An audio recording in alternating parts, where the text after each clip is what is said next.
Hi, I'm David. Welcome to Hymn Stories. Today we're going to be talking about What a Friend We Have in Jesus, written by Joseph Scriven and composed by Charles Crozat Converse. It was originally written in 1855, but it wasn't put to music until 1868. So, what a friend we have in Jesus. It was penned by a man whose life seemed to contradict that truth of what he wrote about, that Jesus would not have been his friend due to how hard his life was. But it was actually due to the relationship with Jesus that he was able to endure the difficulties that he had in his life. So let's go ahead and learn about Joseph Scriven and why this hymn is so impacting when we consider what he went through. So he was born in Ireland in 1819. He was born to relatively prosperous parents. His dad was in the military. He was a military officer, and his mother was connected to the church. Her brother was a relatively high up vicar, and that's actually who Joseph Scriven was named after. But anyway, things started off by looking pretty good for Scriven.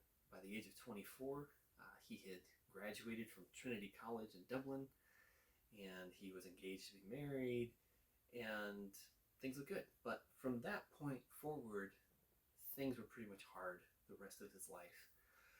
A prospective military career was cut short due to his poor health, and then the very night before his wedding, his fiancée actually drowned in an accident. Some sources say that Scriven actually watched the whole incident unfold, but regardless, these things deeply affected him.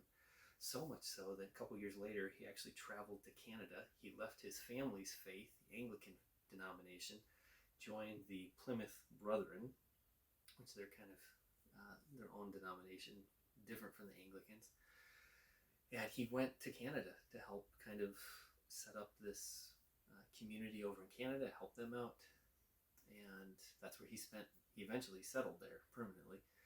But in 1855, Scriven, at the age of 36, penned a very simple poem to his ailing mother back in Ireland. And the title was just simply called Pray Without Ceasing. Now, keep that in mind because that's important.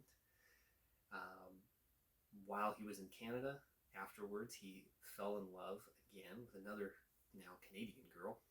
But 3 years later, in 1860, she too died. Again, with weird circumstance with water. She actually had converted to the Plymouth Brethren, was baptized at a weird time of year. It was kind of cold. She eventually caught pneumonia and sadly passed away yet again. So Scriven at this point just devoted himself to full-time service. He specifically tried to live out the ideals of Jesus' Sermon on the Mount. He tirelessly preached, he taught, he helped the needy, often at great expense to himself. He usually lived with friends. He didn't have a lot of possessions. He one time gave away his winter coat to somebody who needed it more than he did, in his own words. But fast forward a few years later, 1868 now, American attorney and hymn composer Charles Converse somehow obtained the lyrics to an anonymously published poem called sorry, my screen was going black there. Anonymously published poem called Pray Without Ceasing. Converse put the words to music. He named the new hymn What a Friend We Have in Jesus. Now, interestingly enough, Joseph Scriven actually published his own hymnal with like 115 hymns in 1869. He did not include What a Friend We Have in Jesus. So to him, it wasn't really that important, that big of a deal, but it's just kind of an interesting side note. Now, not being one to care much for people's accolades, Scriven didn't really receive full credit for What a Friend We Have in Jesus until the mid 1880s. Now he's in his 60s. He's an older man now. And again, weirdly enough with water, Scriven himself died in a drowning incident at the age of 66 in 1886. Never quite realizing the impact that this simple poem had on, and has had, on generations of Christians to come. So, kind of bringing it real world for today. Like Abraham, when we express faith in God, God counts that as righteousness, we're told. And like Abraham, we're considered God's friends. We're no longer enemies, but children. We're friends. However, God's friends, God's children, are not promised exemption from trials. Obviously, Scriven's life graphically depicts that. And the verse I feel, though, that best fits with this, we're not promised easy life, but we are promised a good friend. And we can look at that in Psalm 23. But the fulfillment of Psalm 23, the Lord is my shepherd, is really John 10, Jesus explaining himself as the good shepherd. Specifically, John 10, 14 through 15, Jesus says this to his followers, to us: I am the good shepherd.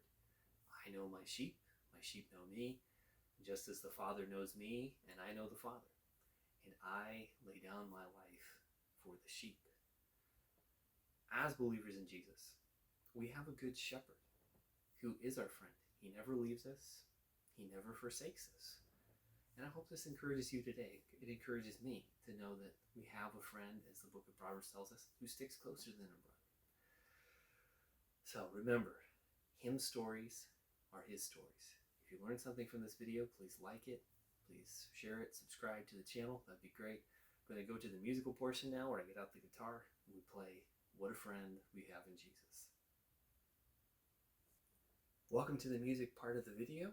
I'm now going to play What a Friend We Have in Jesus, key of F. See, mixing it up a little bit today. And unlike most hymnals, this has 4 verses, which I really like the 4th verse a lot, so I'm going to do the 4th verse. So if you know it, sing along. Love to hear your thoughts on this hymn today.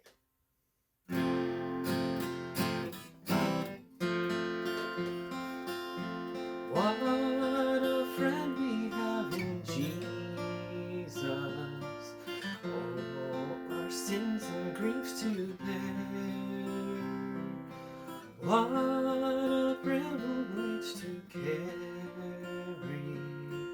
everything to God in prayer. Oh, what peace we often forfeit. Oh, what needless pain we bear. All because we do not carry everything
you enjoyed this video, again, please like, share, subscribe. That'd be great for the channel.